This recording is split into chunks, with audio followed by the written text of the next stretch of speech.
times where Utah intentionally fouls Russell when he's breaking in. You guys have numbers, and you had mentioned that it gets them in the bonus and that kind of stuff. Is that still something? Is that something that you don't even worry about? Is it a thing you try to find ways to avoid? No, no, because if they're going to run and foul somebody, they're going to go ahead and do that.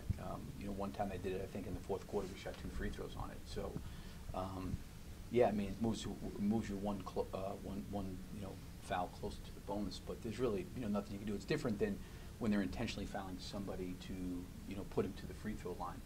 But if it's a fast break like that, Russell does that sometimes. I think all experienced NBA players that are looking at the clock and the number of team fouls and the time, when it's a good time to do that, I think everybody tries to do that.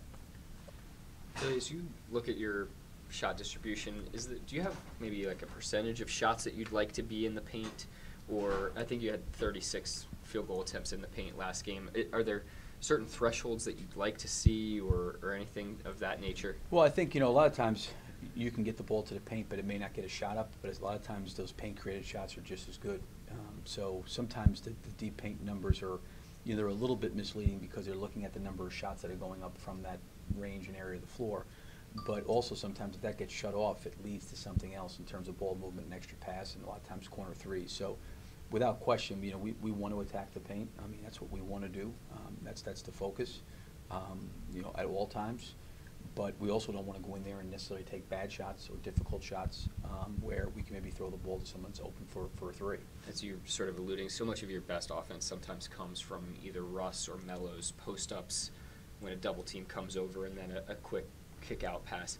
If they're not going to come over and double, how do you want those guys to operate in those situations? Yeah, those guys are really, really good players from those areas and positions in the floor, and then it's a matter of them making decisions of what they feel comfortable with. A lot of times, when guys have the ball in those situations where they can take maybe a jump shot or they can drive it, or they go into something that they've worked on, they're reading the defense.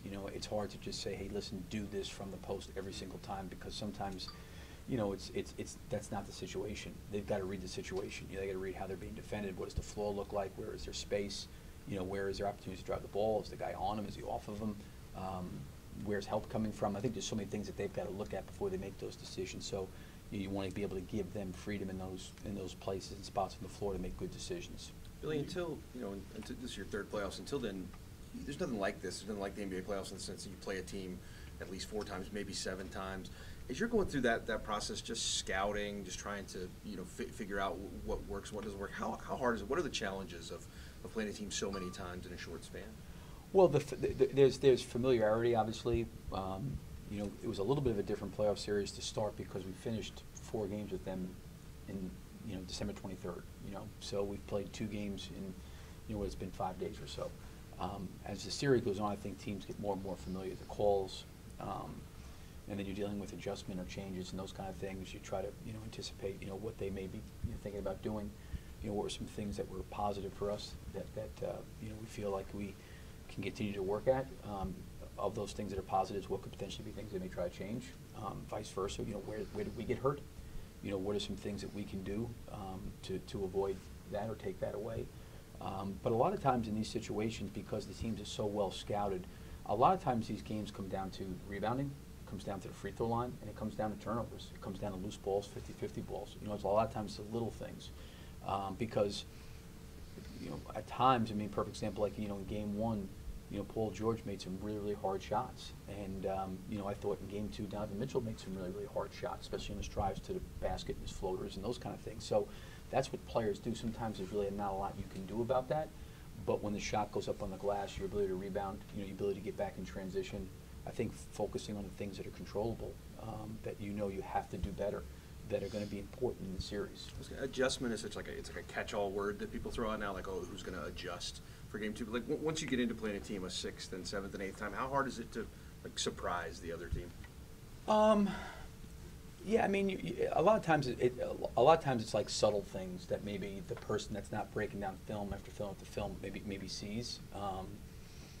But you're always trying to tweak things going from game to game to try to get better at. Even though we won game 1, there was still things that we were trying to do that we felt like would help us, in game 2. you know, like one of the areas, you know, transition, like we were really, I didn't think did a very good job in transition in the first game. You know, we were better in the second game. But you're always fighting for inches. I mean, you're always fighting for inches on every possession, going into the next game. You know, where can we, you know, maybe, you know, find a way to get a few extra more stops, you know, a few extra points to the free throw line. I think you're always fighting for that. And then that's the adjustment piece with how do you try to find those inches, you know, and you're constantly looking at for those things. That being said, when do you have to determine whether you have to do something better or differently? Yeah, I mean, that's a great question because there was things that I thought in the game, in game 2, that we need to do better. It's not necessarily an adjustment. You have to look at it. I think when you see a player out there that's given full maximum effort and you see a player doing everything he possibly can and it's not working, I feel like it's the responsibility of a coach to sit there and say, okay, we got to do something a little bit different. This is not working at that point in time. But then there's situations where, okay, you know, we've got to do a better job. There's no way of getting around it. A perfect example would be transition defense. Like, there's no getting around that. We have to run back. There was times in game 1 we didn't do a really good job of getting out of the corners fast enough, early enough, and quick enough, and we paid a price for it on the other end of the floor. I thought our turnovers at times led to their transition points. Like, those are things that you've got to do better with. We got to do better at those things. And then there's certain situations where, you know, you say, okay, we got to adjust. We got to make an adjustment here, you know, offensively, to do different things to try to, you know, free up a player offensively, or do things how they're defending or how the floor is spaced or where they're providing help from. And then you don't want to get to, I think, a place where, as a coach, you're overloading the players where they're losing sight on the things that they have to do. We have to get back in transition. Every NBA team's got the guard pick and roll. You're going to have to block out. You're going to have to generate good shots. You got to, like, there's certain things that are just musts for every team in every game. But those other things, you want to make sure that you present those to the guys that are going to make a difference and not overload them with so much stuff that they forget to focus on the things that are really the main things. You guys have had some moments where you've gone over Rubio screens. I think during the regular season when you played them, granted, a long time ago, different defense. Right. You were mostly going under. What causes for that deviation when you switch it up? No, sometimes? I mean, we're kind of in the same coverage. Sometimes, you know, if something happens quickly and a guy's not in a position to get over, you know, we want to get him back on the ball. You know, for us, we've always been a team that's gone over on pick and rolls, and that's kind of what we've done. We've adjusted on certain actions where we've, you know, gone under, but a lot of that has to do with where our help's coming from and how quickly can we get back to him. Billy, the scouting and the amount of scouting that you're doing now in the playoffs, does it allow you to zero in more on guys that are specialized, or does it allow other teams to zero in more? I'm sorry, I lost the first part last. Just the amount of scouting that's being Right. done and how many times you've played somebody. Right. Does it allow you to zero in more on guys who are specialized? Like, for instance, if Utah knows that Patrick's good from the corner, does it allow for them to even target him more, zero in more on his specialties? Yeah, I mean, some of that stuff, I mean, I think as a coach you have all those things, like during the course of the game that you're maybe bringing up in timeouts or bringing up to bring it to their attention on a specific situation. But, like, it's really hard sometimes to sit there and say, okay, we're going to, like, you know, prevent Patrick Patterson from, you know, doing A, B, or C, you know, because a lot of times it's going to end up being, you know, if it's transition, you may not be able to get to him.